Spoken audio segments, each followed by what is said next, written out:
Hi guys, Adele here from Go Balik. Welcome back to my channel. Today we're going to give you a little walkthrough of Dreams Dominicus in Bahibe. Is that how you say it? Bahibe.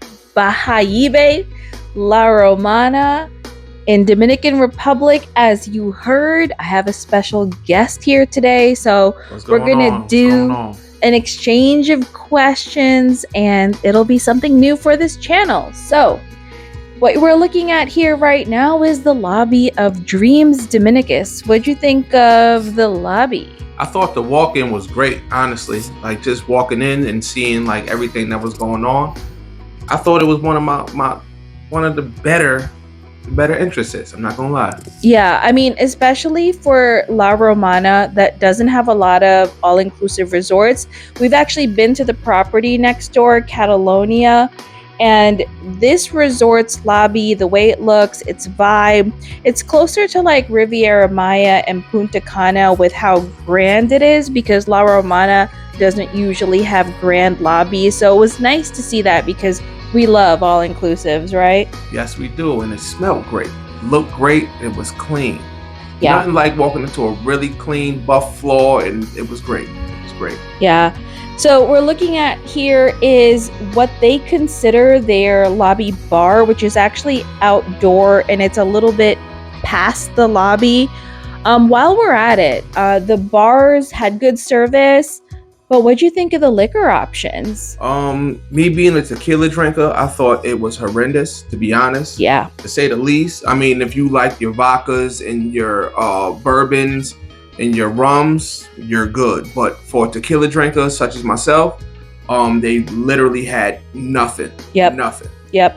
I thought the liquor selection overall, specifically for a Dreams, was surprisingly weak. And interestingly, we were also Dreams preferred. And I noticed that whether we were at the standard bars or the couple preferred bars, I really didn't see much difference in the liquor offerings, and I found that quite disappointing. But what wasn't disappointing to me is the footprint, the size of this particular resort, this hacienda kind of format was pretty activated, and I love the layout. What did you think of the layout? I thought it was great. You know, I thought it was a nice walk. It was nice. It was like I keep saying, it was clean. It was well manicured. Everything to me was great as far as the layout. Not too big. Yeah, and the way they kept it. And me personally, I like a smaller resort where you can kind of get to everything and not feel like you're missing anything. Right. Especially if you're only going to be at a resort for 3-4 days. We like to hop between resorts, so for us sometimes when a resort is overwhelmingly large, it doesn't feel like the nightly rate is worth it just because we don't get to see a lot of it. And the other thing is sometimes when a resort is too big, they don't do a great job activating all the spaces, but here all the spaces were activated, so it really felt like you were in a town, like a village. Right, that's exactly what it felt like.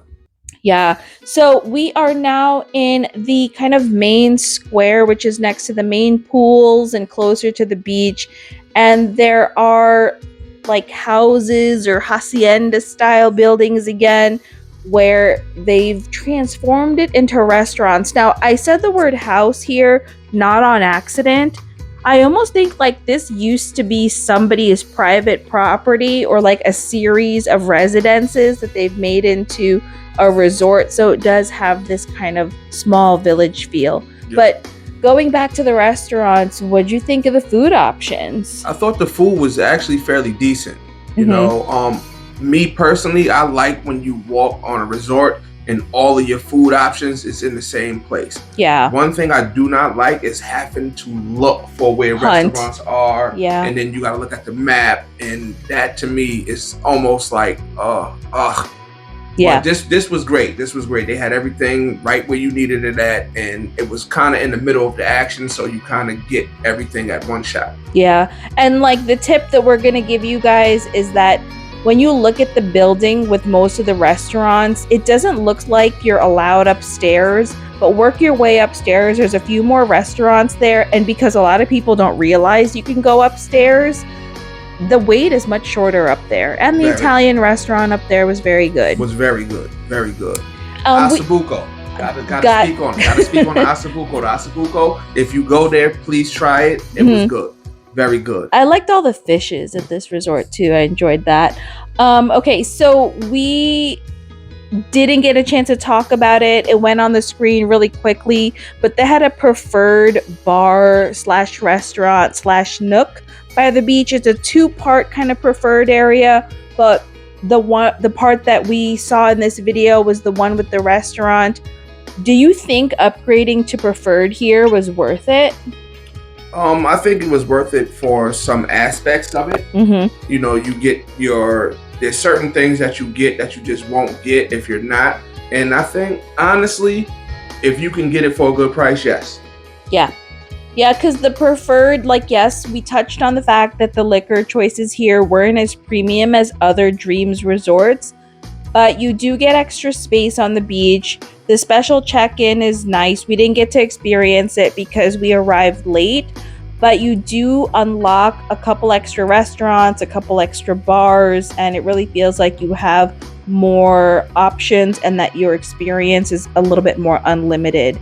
While we're here in the room, this is at the preferred family side of the resort, which is towards the back of the resort.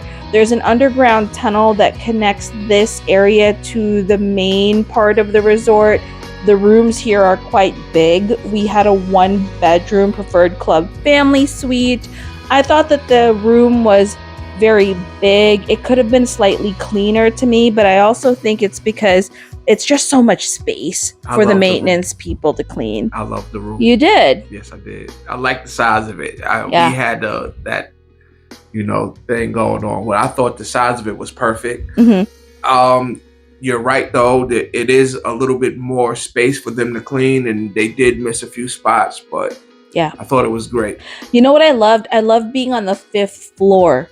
Being on the highest floor of this particular building, we got a sneak peek of the ocean. Yep.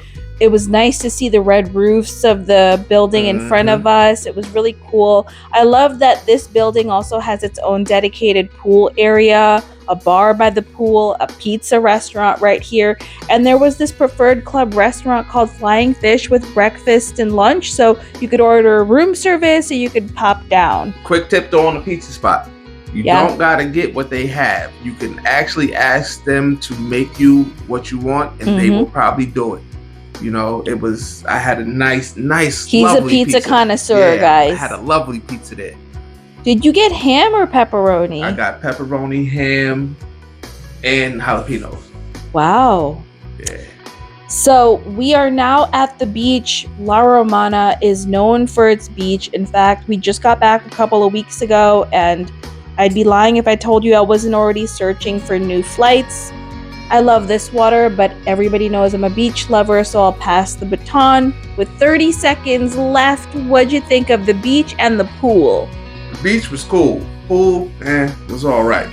Right. But I liked the beach because it was just nice. It was nice to have a space on the beach and also actually get in the water and feel comfortable with the water. Yeah. No animals, no seaweed. Yeah. Perfect. Sometimes it gets a lot. That water be cold, but this was perfect. It was perfect, especially for the weather. It was great. It was a great beach. Loved it.